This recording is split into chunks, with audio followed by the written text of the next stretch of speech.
And so, yeah, if you weren't called to that person, you'll feel it, you hear it, you know it. But then that brings me to number three. You might be called to a person and it might not go right. But number three is you're being tested or they're being tested. And God has definitely called them to your life for such a time as this for you to learn a lesson or them to learn a lesson. And so they may speak to you a certain way.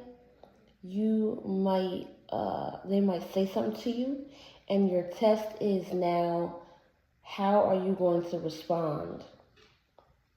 How are you going to still be professional, still be yourself, and still give them what they need? And when I say love on, like I said in the beginning, I mean serving and giving the client what it is they need, what you came there to do.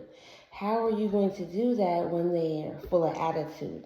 How are you going to do that when they maybe are talking nasty to you?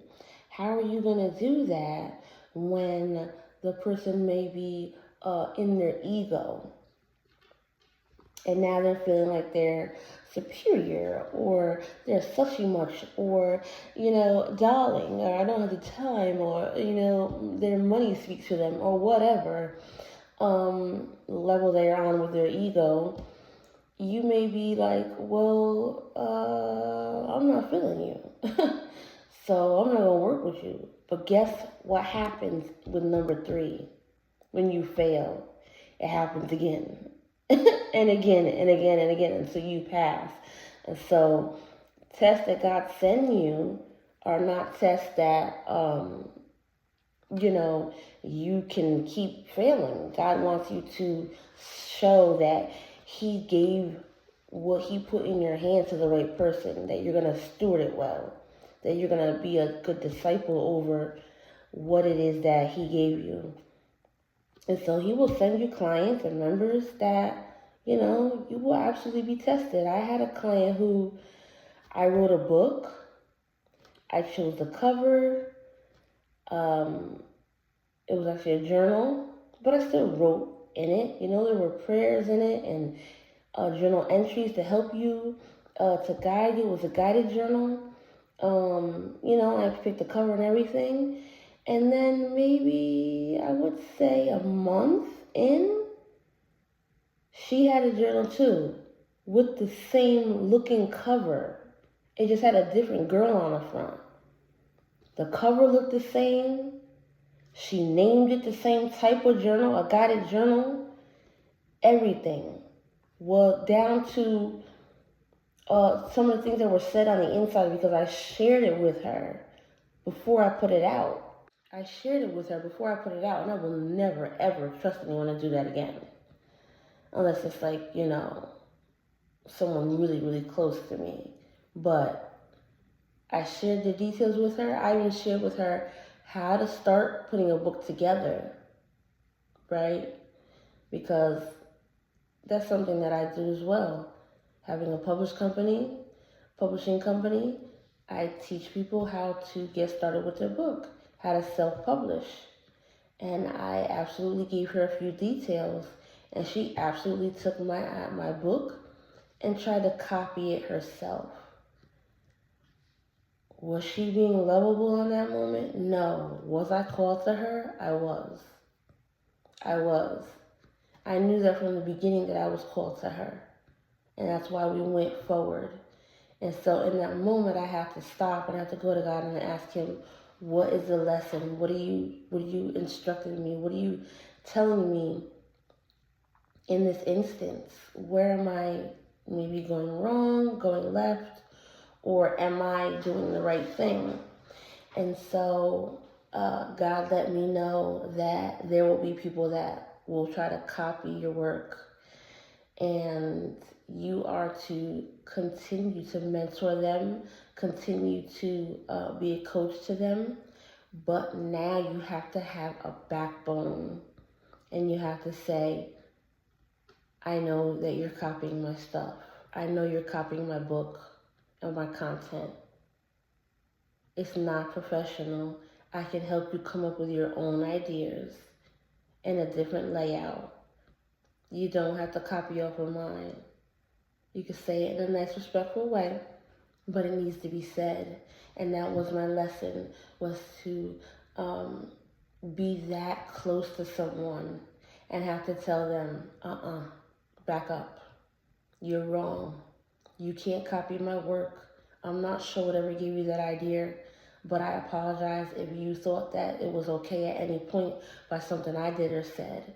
And so in that moment, no one would want to apologize, but I did.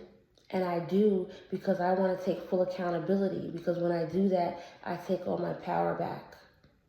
And I need to have my power back to be in position to let you know that that's my project. That was my book. God gave me that idea. I put the work into it, and I don't appreciate you trying to copy it.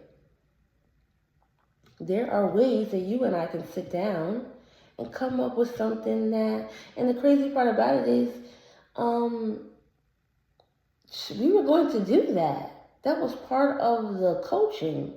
She had an idea for a book, and we were going to sit down. We had people we were going to interview. It was deep. Like, we had to come up with some ideas. It was going to be lit. And so it didn't even make sense.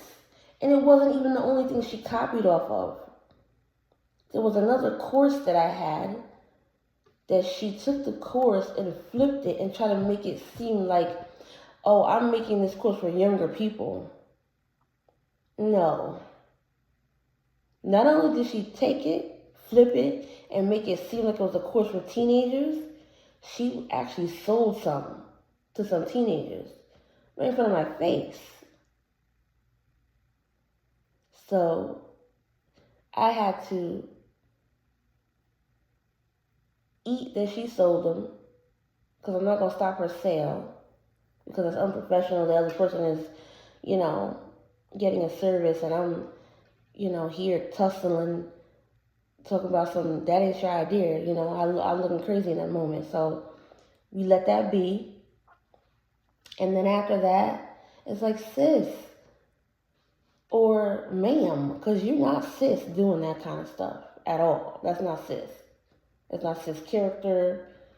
That's not sis material. You ma'am at this point. Ma'am, what are you doing? You got your own ideas. I'm helping you out. Mentoring you, coaching you. And still had the nerve.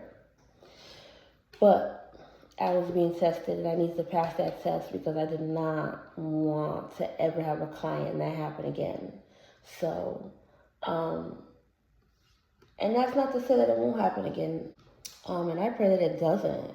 I pray that someone who wants to put a book out, we can sit down together and come up with ideas, and absolutely help you bring your book out without you copying off of me or anyone else for that matter. There's so many ideas out there, and so many things to do, and so many ways to break it apart and put it together and break it down and sell it and market it. So many different ways that you don't have to copy off of anyone.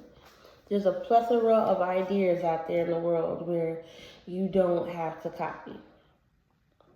But that's number 3. Number 3 is being tested. Again, number 2 is knowing that you're called to them.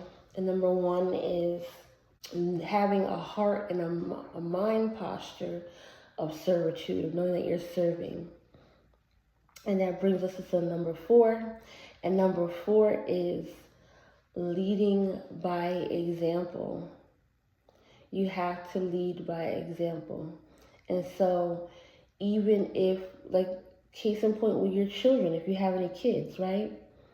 If they're running around and they're being loud and they're playing and you need them to quiet down, what do? You bring your voice down. Listen, I need you to quiet down.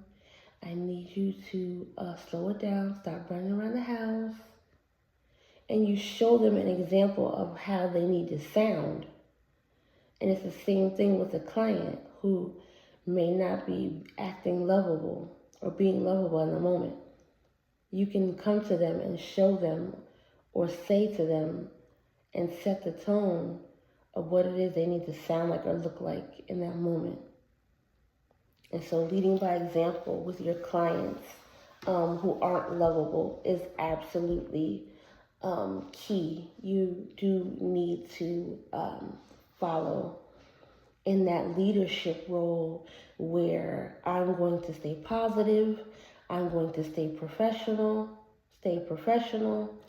I'm going to stay in my character, I'm going to stay within my boundaries and within these borders, and this is how I'm going to conduct myself no matter how anyone else is acting or feeling. This is what I'm going to do. This is what I choose to do, and well executed by leading by example.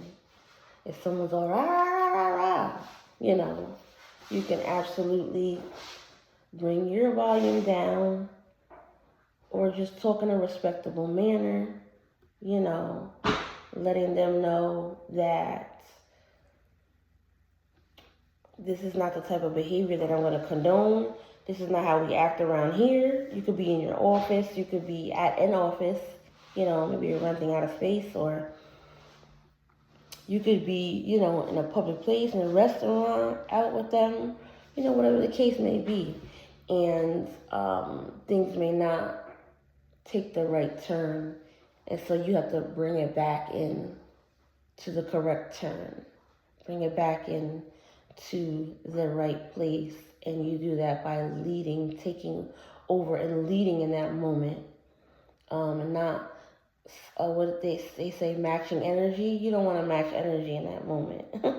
You don't want to have somebody who's acting up and then you get cute and you act up. Or you might be on the phone and that person is acting a certain way on the phone. And so you match that. You don't ever want to match anything when it comes to clients and customers. You want to absolutely just be leading at all times, right? And so we're following by, we're setting the example by leading, right? And then number 5 would be that you are realizing that you asked for this.